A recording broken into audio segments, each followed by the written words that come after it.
सलाम नमस्ते दोस्तों। मां चवंदमि त जेकॾहिं डॉक्टर फेमीदा लगारी जो केस असां हाईलाइट कयूं था त इन सां गॾु असां उन्हनि जा बि केस वापसि खोलियूं जिन जा केस पास्ट में मलिया मेट कया विया ऐं उन्हनि केसनि ते उन्हनि ख़ुदकशियुनि ते किन माण्हुनि मज़ाक उॾारी ऐं उनजी ख़ुदकशी उनजी मजबूरी जे करे जेका हिकिड़ी न्याणी कदम थी खणे हॉस्टल जे अंदरि वेही करे उन ते इहो इल्ज़ाम लॻायो वियो त छोकिरियूं पाण ग़लतियूं कनि थियूं ऐं उहे डिप्रेशन जो शिकार आहिनि उन जे करे इहे ख़ुदकशियूं कनि थियूं। त डॉक्टर फेमीदा लगारी सां गॾु उन्हनि जा बि केस खुलणु खपनि ऐं इहो बि सवाल करणु खपे त उन्हनि जो सिस्टम जेके मजबूर कयो उन्हनि जा कातिल जेके उन स्टेज ताईं आणे छॾिया त हुननि पंहिंजी ज़िंदगी जो अंत आणियो छो त उहो हिकिड़ो क़तल आहे जेकॾहिं को बि मजबूरी में इहो कदम खणे थो छो त उहो नाउमीदी में कदम खणे थो सिस्टम खां मायूस थी करे कदम खणे थो छो त उनखे ख़बर आहे जेकॾहिं उहो आवाज़ अॻियां उथारंदो त उनखे सम्झण जे बदिरां अनेक सवाल ऐं इल्ज़ाम उनजे मथां लॻंदा ऐं असां रोज़मर्रा ॾिसूं था जेके औरतूं अॻियां अचनि थियूं ऐं सवाल या फिर उन खां बाद में उन्हनि खे कीअं मीडिया ट्रायल कयो थो वञे ऐं उनजी कैरेक्टर एसिसिनेशन थिए थी त इहो बि असां खां ऐं तव्हां खां ऐं असां जेके बि सोशल मीडिया यूज़ कंदड़ आहियूं त इहो सोचूं ऐं रिस्पॉन्सिबल थियूं त या त असां प्रॉपर इन्वेस्टिगेशन ताईं इंतज़ारु कयूं या त पोइ असां पाण ऐं अदालत न थियूं छो त अवामी अदालत तमामु ख़तरनाक थींदी आहे ऐं घणनि माण्हुनि खे घणनि ॿारनि खे घणनि आवाज़नि खे एतिरो मजबूर थींदी आहे त हू हिन स्टेज ताईं पहुतनि। नायलारन जो केस असांजे पुठियां न आहे छो त नायलारन जे केस खे जीअं लोड़ियो वियो उहो असां सभिनी खे ख़बर आहे। डॉक्टर निमृता जो केस जंहिंमें सैंपल्स मिलिया विया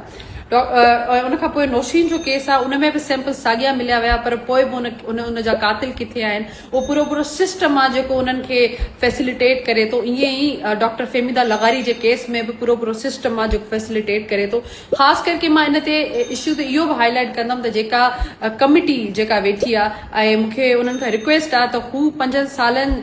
जे हर स्टूडेंट ऐं हर बैच जा रिज़ल्ट ॾिठनि त उन्हनि 100 जे बैच मां केतिरनि ॿारनि खे सप्लियूं लॻनि थियूं 100 जे बैच मां केतिरा ॿार टर्न बैक थियनि था छो त पर्सनली मूंखे ख़बर आहे त कुझु टाइम पहिरीं हिकिड़े स्टूडेंट अची करे मूंसां कॉन्टेक्ट कयो ऐं चयो त मां वाइवा में A+ खणा थो पर पोइ बि मूंखे 3 दफ़ा सप्लियूं हणी करे 2 दफ़ा टर्न बैक कयो वियो आहे। हिकिड़ो स्टूडेंट जेको वाइवा में बहितर तरीक़े सां परफॉर्मेंस करे थो A+ खणे थो पर बार कॉपीज़ में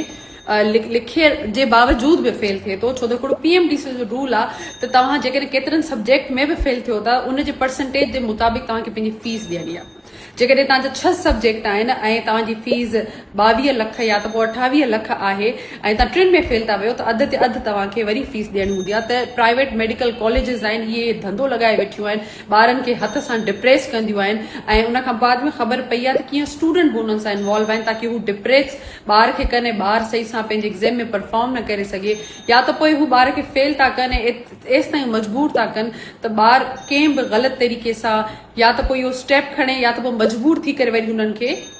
पैसे जी ऑफर करे। मूं वटि प्रूफ न आहिनि त उनजे करे मां उन्हनि शयुनि खे हाणे प्रूव नथी करे सघां पर मां कमिटी खे रिक्वेस्ट कंदमि त हू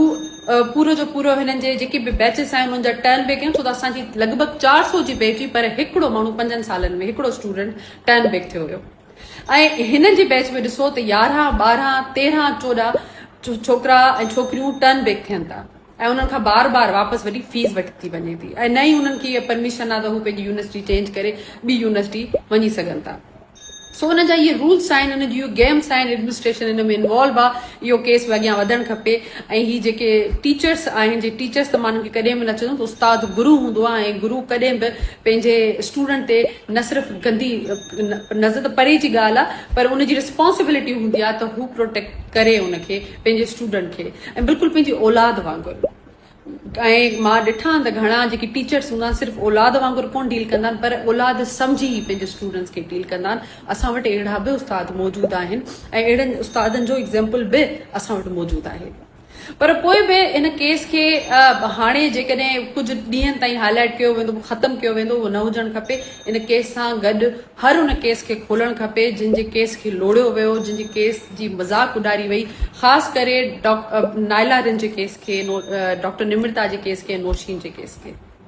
मूंखे उम्मीद आहे त असां इहो बि हाणे कुझु ॾींहंनि लाइ हिन शइ खे हाईलाइट न कंदासीं पर वक़्तनि सां वक़्तनि बार जेसिताईं रिज़ल्ट न ईंदा उन्हनि माण्हुनि खे अकाउंटेबल ठाहींदासीं जेके क्लेम था कनि त हू असांखे इंसाफ़ वठी ॾींदा, छो त इहो उन्हनि जी रिस्पॉन्सिबिलिटी आहे ऐं उन्हनि शयुनि लाइ उन सीटनि ते वेठा आहिनि, उन्हनि ऑफिसिस खे ऑक्यूपाइड करे वेठा आहिनि। जेकॾहिं हू जस्टिस सर्व न कंदा त मजबूर थी करे आवाम खे ही उन्हनि खे यादि ॾियारणो पवंदो ऐं उहे रस्ता इख़्तियार करणा पवंदा जेको उन्हनि लाइ बि मुश्किल थी वेंदा।